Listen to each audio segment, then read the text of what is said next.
Hello everyone, my name is Rochelle Innocent and I'm the founder and CEO of Project Purpose. Welcome to our channel.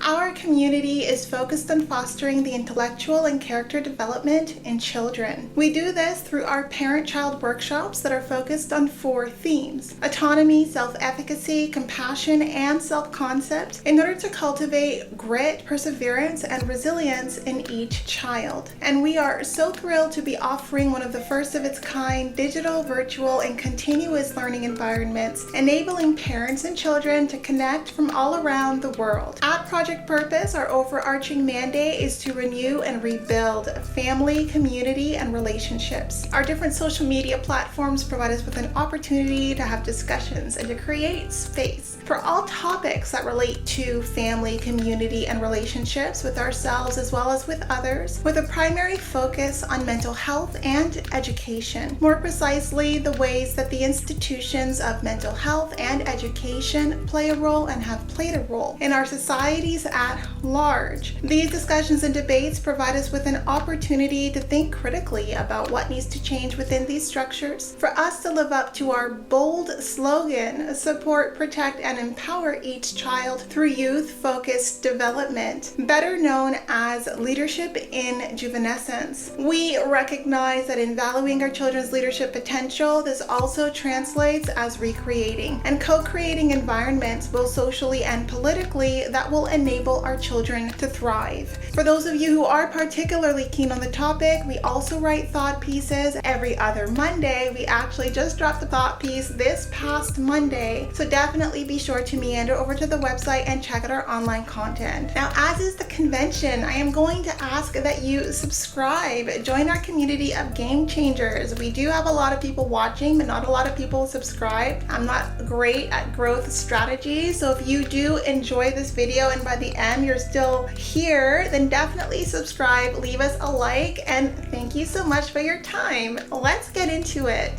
Hello ladies and gentlemen, and welcome back to another segment here on Project Purpose. For those of you who are new, we cover topics that relate to mental health, mental wellness, and education on a week-by-week basis. And today's topic of discussion is mental wellness. On the conversation on mental wellness, I'm going to be talking about energy management. And now I have had conversations online about energy management since I can remember. I am very, very big on differentiating between energy management and time management. And I think that you're not a great time manager if you're not clear on what your energy management strategy is. And so I want to have a little conversation here around energy management because I do feel it ties into mental wellness, and it also ties into the blog that we released on Monday. So if you're curious about what that blog is about, then definitely check it out. But in this conversation, I'm going to be talking about the premise behind working smart and not hard. And so I am someone who is very big on working intelligently. I do not really care for working hard when I have the capacity to work intelligently, when I can work smart. And so I think the adage goes, work smart, not hard. And so my background when I'm not here on this camera is operational excellence. And so that is something that I bring, that education, that framework. I had it even before I got the certification. And in fact, it was in working in different system migration projects, the fact that I was always initiating different optimizations was when my manager made the suggestion that I might as well just get my lean certificate,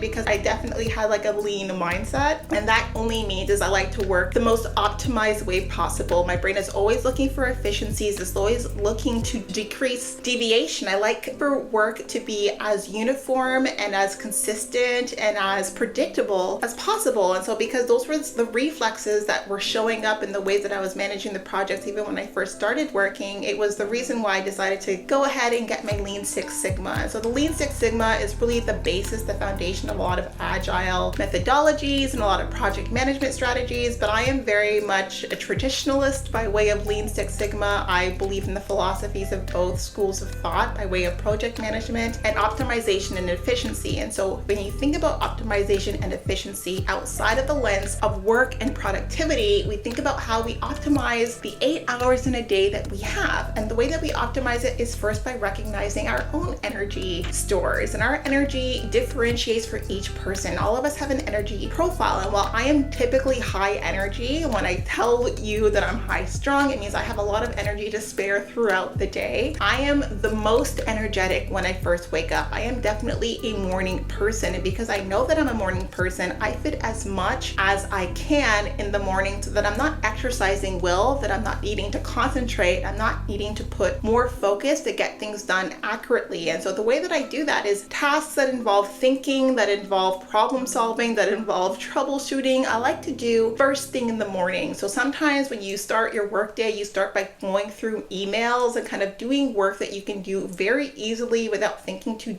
deeply about it. And so for me, I like to scan my emails very quickly to see if there's anything that requires like a deeper look. And if not, I already have my task list of things that I need to do that require me to concentrate early in the morning, because I'm expending less energy concentrating when I'm concentrating in the morning than I'm doing in the evening. And the same goes for workouts and for different things that require me to exercise energy. I know that the amount of output, the amount of effort that I put into anything in the morning is less effort for the same output. But in the evening, as my energy starts to dip, then now if I'm trying to do cerebral work, if I'm trying to do work that requires a little bit more concentration, it's going to take me a little bit longer because I'm having to tap into my willpower because my energy stores are a little bit low. So when we think about energy management, we think about, well, where in the day are we at our prime by way of energy, by way like when it comes to doing things, we do them easily, and what difficult tasks can I fit in that window so that I'm exercising the least amount of effort for the most return on investment. And so that's what I talk about when I think about energy management. And when you know how your energy fluctuates throughout the day, then you manage your time accordingly. And so I like to manage my time to ensure that I'm always aligned by way of what deliverables need to be put out and how much energy I have to do it. And so that keeps into consideration some of the lulls I have in energy between meals, some of the rest days that I have in my days before I transition my headspace from one activity to another. But because I know that I am the most energetic first thing in the day, then I fit as much cerebral and much thinking tasks in that window of my day as possible. And because I know that I can get an extra boost if I do a little bit of a workout in the morning, if I have the time to spare, I will definitely do that as well. And so this is what I talk about when I talk about energy management. If you have a lot of goals, if you have a lot of ambitions, if you want to have a life outside of your work day, then you need to manage your energy accordingly so that your time is spent without that much effort involved. And so I think that a lot of why we lose the will to do the things that we want to do is because of our energy management strategy. We don't play to our strengths and to our energetic peaks. We play to our energetic lulls. And in doing that, we're exercising far too much will throughout the day and we're exhausted by the end of the day. And all we want to do is zone out and be a zombie, but that there's too much life to live to spend too much of our time doing that. So I want to talk a little bit about energy management strategy, about figuring out, well, what are your energy peaks throughout the day and what difficult cerebral tasks can you fit in those windows, or what can you fit in those windows for creative work as well. And so because I'm already highly energized, my creativity is at a prime. I don't need to think a whole heck of a lot about an idea for a video or about an idea for a blog if I'm giving myself at least a 15-minute window to think about it in the morning. And so oftentimes while people are having breakfast and kind of thinking about nothing, as I'm having breakfast, I'm planning out and replanning and refiguring out my day based on how well I slept. And so some people like to have metrics, and there was a time where I was like super obsessed with like looking at my sleep data and looking at my sleep metrics, but I can feel it out, right? By the time I have breakfast, I recognize like how much energy do I have to do what specific things, and if that's the case, well, how am I going to organize my lunchtime? Because sometimes I want to read at lunch, but sometimes I want to do something productive at lunch. How am I going to organize my time immediately after work? Sometimes I'd like to immediately jump into a 45-minute workout. Other times I need to like have a meditative moment and transition slowly into my next activity. But I always have these how-tos whens based on how I'm feeling first thing in the morning. So first thing in the morning, I check out my timetable. So the things that I already know I have planned for this specific day of the week. And then I reorganize when I'm doing all of those specific tasks based on how much energy I feel myself starting out with, because every day is a different day. And I'm like really sensitive to rain. I don't know if anyone else is that way, but rainy days are pretty much a write-off for me. I can't do more than what is the baseline expectation for the most part. Like I feel like super disoriented with the air pressure change change. And so that's been the case since I was young. So I'm happy to reorganize, coordinate, but I always have a list of tasks, a list of activities on the backdrop of my energy. And because I know typically, and some people are night people, so if you're a night person, do all the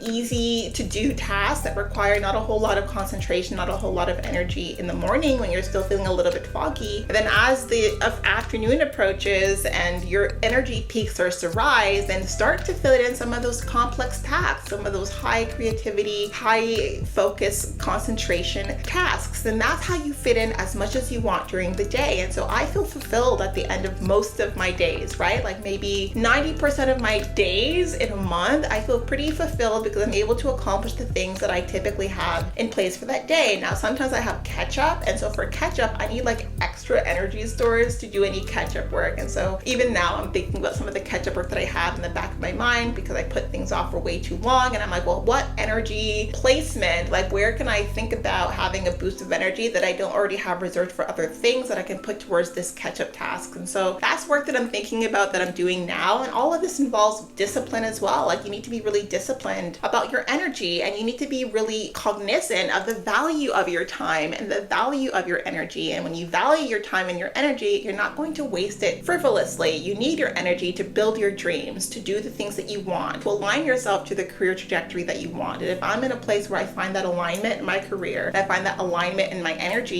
even like outside of work, my energy is going to activities that energize me, that make me happy, that make me feel good. Like I don't feel like my time is going into places where it doesn't serve me, then that's just because of the amount of time and attention I place into the important topic of making sure that our time strategy is on the backdrop of our energy management strategy. And you can only know that if you know yourself, and if you know yourself well enough to know where you fit in some of those difficult tasks and your high energy peaks so that you're expending the less amount of effort for the most amount of output. And so that's, I guess, the Lean Six Sigma process optimization, operational excellence lens. But we can put operational excellence in our lives. It's not just something that we can leverage to build business models and to create efficiencies and transformational change in corporate settings. It's something that we can do to leverage and to create transformational change in each and every one of our lives. So that's the topic for today. Some food for thought for you. Think about your energy management strategy. Think about where you are your most energetic, where you can do the most amount of work with the least amount of effort, and fit in your creative task, your cerebral task, and all of the thinking tasks in those periods of time, so that the rest of the time you can really hit the ground running on things that you need to do, but don't necessarily need to do a lot of heavy lifting by way of mental and cerebral focus to do them. So that's really the topic of this conversation for today. Some food for thought for you as it relates to my stalking situation. No updates as yet, but thank you so much for still tuning in, for still wanting to know what's going on. I really do appreciate it. And the moment that I have news, you will be the first to know. So thank you for tuning in. Check out the blog. It is a great blog, short and sweet, but hopefully inspirational for you. And I look forward to chatting with all of you very soon. We'll talk to you later.